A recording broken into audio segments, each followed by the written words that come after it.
Olá, está no ar pela sua TV TNH1 TV, mais um programa Saúde e Você. O Saúde e Você de hoje entrevista o Dr. Antônio Carlos Moraes. Ele é obstetra e vamos aqui esclarecer muitos assuntos a respeito das patologias referentes à ginecologia, né, doutor? Isso. Muito obrigado por ter atendido nosso convite.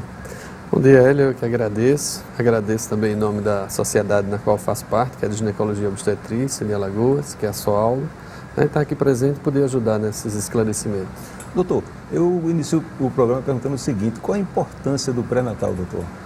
O pré-natal tem importância aí fundamental, porque algumas doenças que as mulheres acham que estão vivendo e é uma coisa normal, por exemplo, ganhar peso, né? Ela acha que está gordinha, está com saúde e às vezes durante a gravidez esse aumento de peso pode estar sendo confundido com saúde, mas é uma diabetes. Então a importância do pré-natal vai ser esclarecer algumas patologias que a gente pode descobrir atendendo a grávida sem ela estar sentindo nada.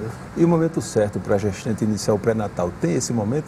Tem, isso é uma coisa muito importante, porque a gente diz que o pré-natal começa antes da gravidez. No momento que ela diz, eu quero engravidar, ela deve começar o pré-natal, porque algumas doenças que ela pode ter, você pode tratar e ela começa uma gravidez já saudável, sem aquela patologia, uma infecção vaginal, ela pode ter alguma doença que pode estar alterando, por exemplo, a diabetes, como eu citei, ela controla a diabetes e engravida sem nenhum problema. E quais são as doenças que o pré-natal pode evitar durante uma gestação? O que preocupa muito hoje na gravidez, Hélio, é a hipertensão, a diabetes, que a gente pode não evitar exatamente, mas a gente tem como controlar. A hipertensão, ela é uma doença hoje que tem causado muitas mortalidades. É responsável pela taxa hoje de morte da mulher durante a gravidez. Infelizmente, no nosso país, isso ainda domina muito. E essa descoberta de tratamentos, tá? De antecipar com alguns exames a possibilidade dela estar desenvolvendo essa hipertensão, faz com que a gente trate e tire essa mulher desse risco e tenha uma vida para ela melhor e um resultado mais satisfatório para o bebê. O exame Papa Nicolau é um exame comum, né? Me fale sobre esse exame, doutor, como é que funciona na mulher e qual é a principal importância na mulher para esse exame do Papa Nicolau? O Papa Nicolau é o exame que a gente conhece como a citologia vaginal, a prevenção do câncer, né?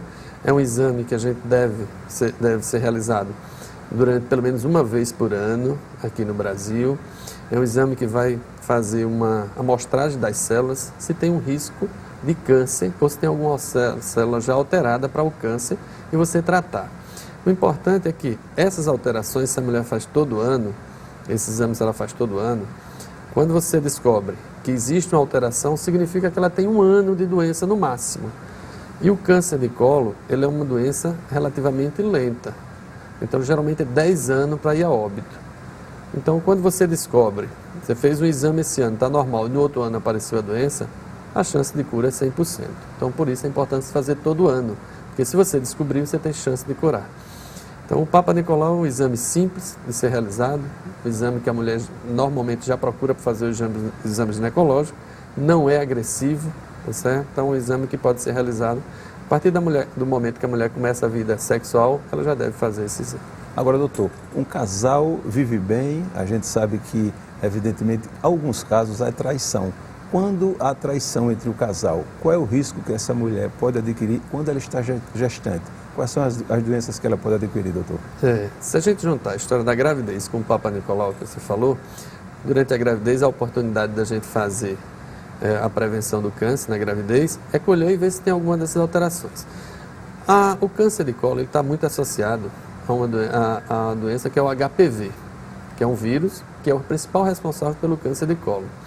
Então, se num relacionamento houve uma traição, ele adquiriu uma patologia, vou citar o HPV que a gente falou que é o câncer, vai colocar para uma mulher durante a gravidez uma lesão que é uma lesão pré-cancerígena.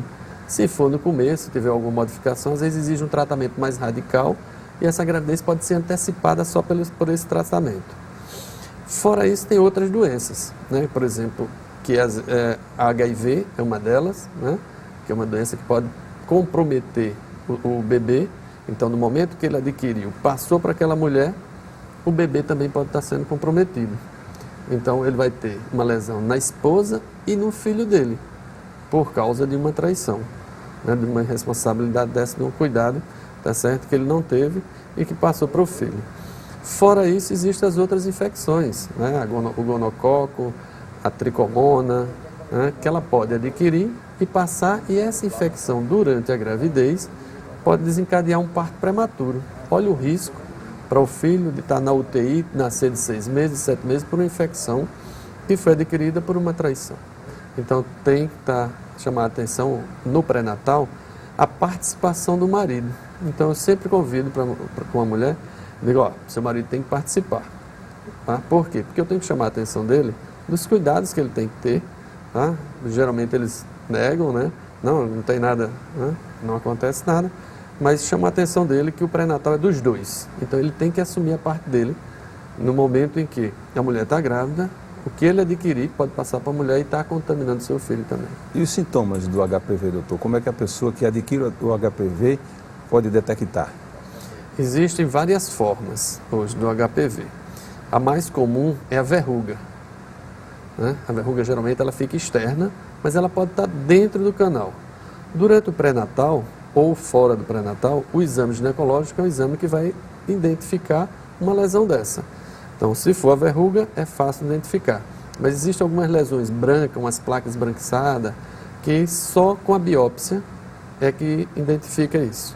Mas a lesão vai estar visível, o ginecologista examinando, ele vai identificar aquela área e vai pedir o exame de biópsia para confirmar se é ou não HPV. O programa é Saúde e Você está na TNH1 TV. Estamos entrevistando hoje o doutor Antônio Carlos Moraes, ele é obstetra. Doutor, existe portador saudável do HPV? Existe o portador saudável, na realidade ele é só portador, ele não tem a doença e ele está às vezes assintomático, ele nem sabe. A descoberta hoje é quando realiza o exame. Existem casos hoje que a paciente começa a vida sexual e você faz uma bateria de exames para ela, para confirmar se ela tem alguma infecção como sífilis, hepatite, né? E no meio desses exames está o HPV, o HIV. E às vezes a paciente não está sentindo nada. Ela usa uma medicação, mas ela é assintomática. Então o portador, que diz saudável, porque ele não tem a doença. Ele é só o portador do vírus. Não está causando problema ainda para o corpo dele. Então aí ele se previne, na realidade, de desenvolver a doença usando medicamentos. Existe vacina hoje, doutor, para o HPV? Existe. Existe hoje 2 tipos de vacina para o HPV. Inclusive o Ministério da Saúde está se preparando para lançar, ou agora em dezembro, no próximo ano já, essa vacina na rede pública. Existem 120 tipos mais ou menos de HPV. Desses 120, tem uns 4 que são muito agressivos, são os que causam mais câncer. E nessas vacinas inclui esses tipos. Então, ela se vacinando, ela está se prevenindo de uma contaminação futura e ter o risco de ter um câncer. Doutor, vou pedir licença do senhor agora, você está em casa, para o intervalo comercial. Volto daqui a pouco, depois dos comerciais. É rapidinho.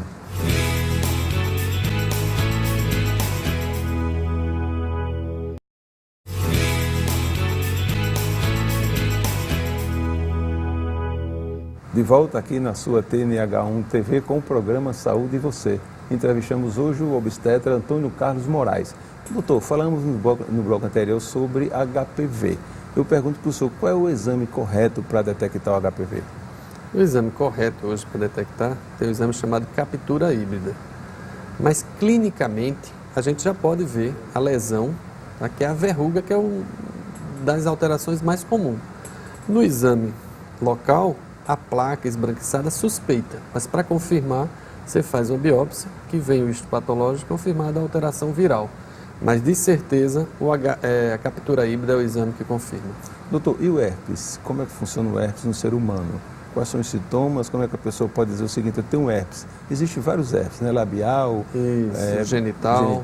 Fale-me sobre o herpes, doutor. Tem o tipo 1 e o tipo 2, né? O tipo labial, na verdade, ele se manifesta geralmente na área perilabial e é uma lesão bolhosa, né? De evolução rápida.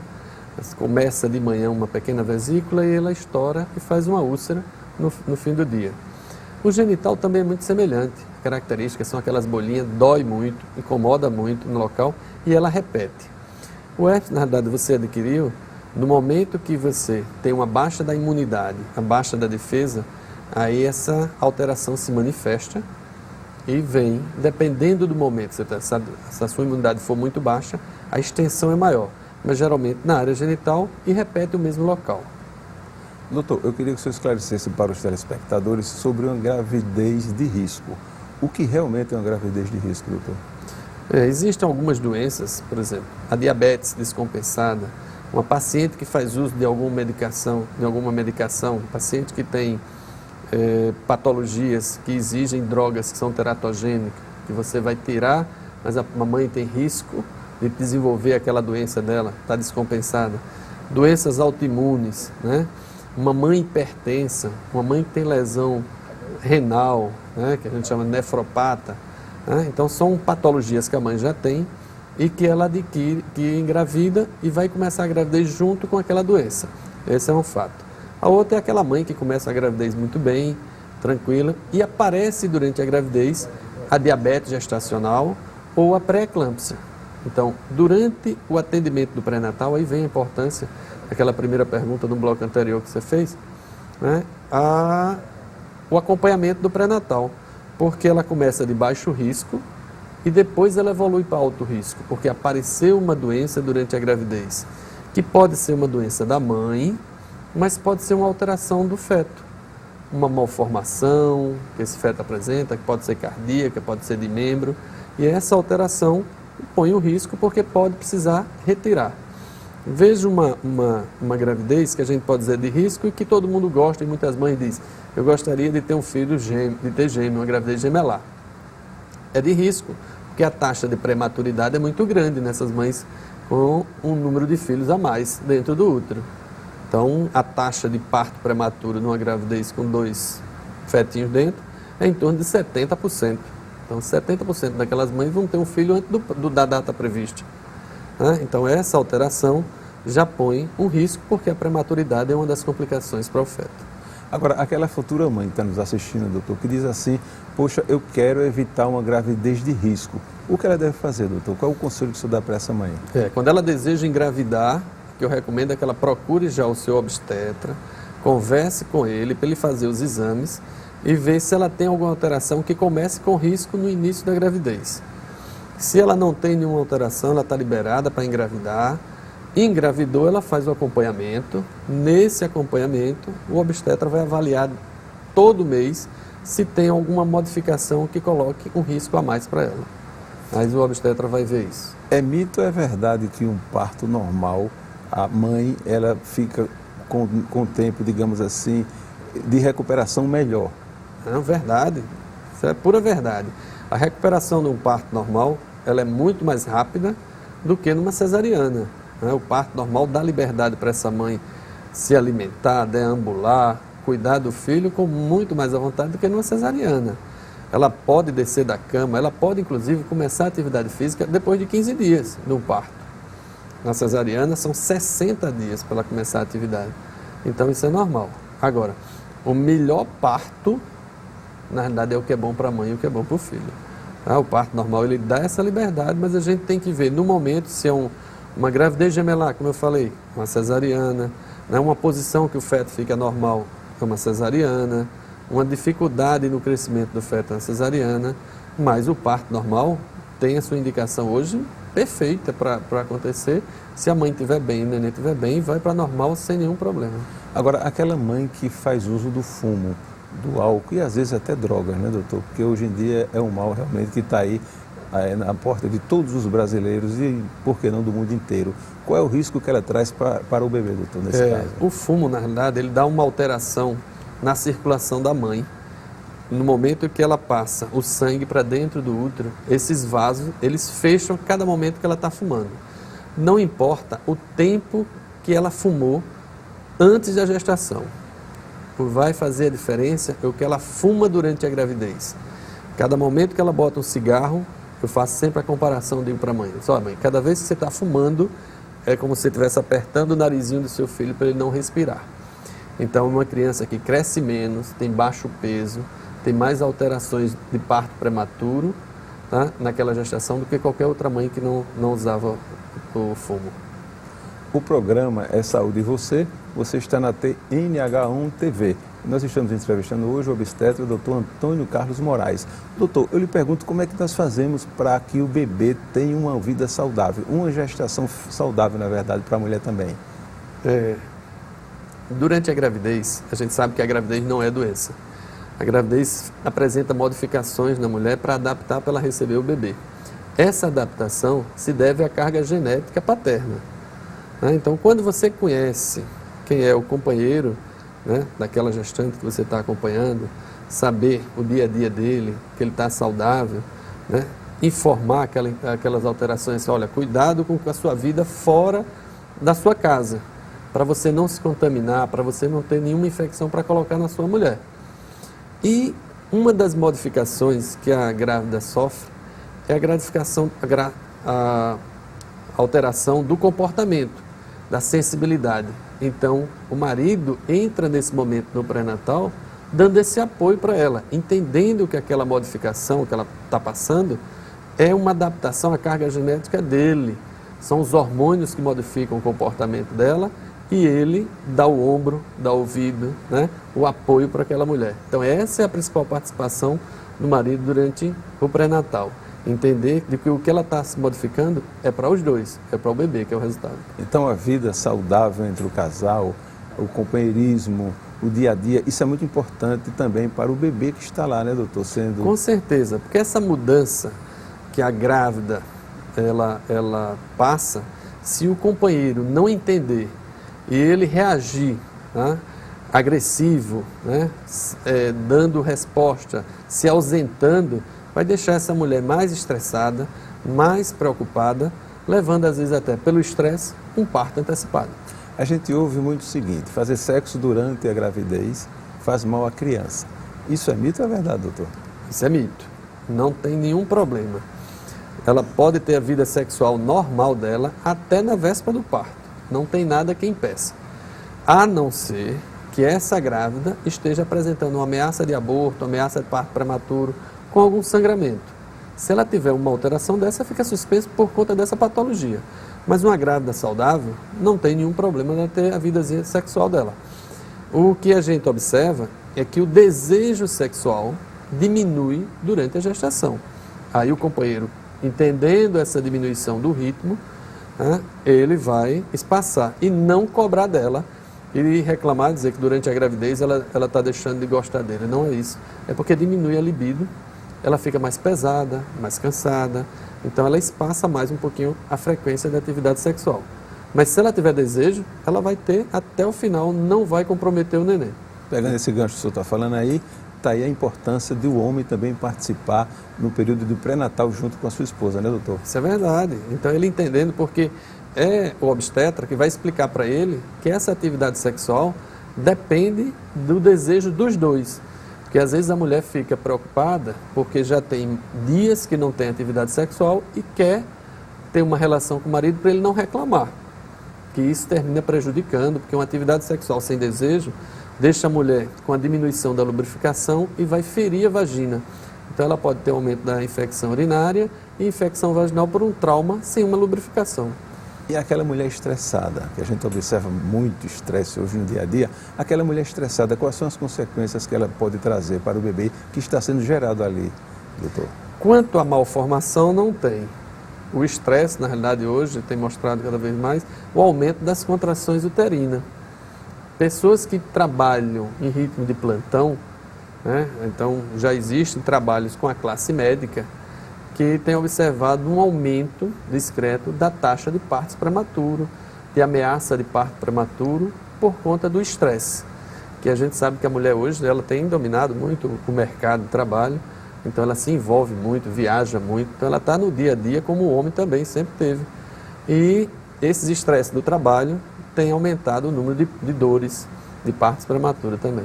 Aquela gestante que está nos assistindo, que quer ter uma gravidez saudável, qual é o conselho que o senhor dá para ela? Diga a ela que ela tem que ter uma boa alimentação, ela tem que ter uma atividade física, ela tem que ter um bom companheiro, e tem que ter um bom obstetra para fazer o acompanhamento e detectar qualquer alteração que para ela pode parecer normal, mas o obstetra vai antecipar essas patologias. Exercícios físicos, aquela mulher que gosta de andar, que gosta de ir para a praia, que gosta de nadar, existe tempo para ela fazer esses exercícios? Até que período da gravidez ela pode continuar fazendo esses exercícios? Se ela já faz essa atividade física antes da gestação, ela pode continuar.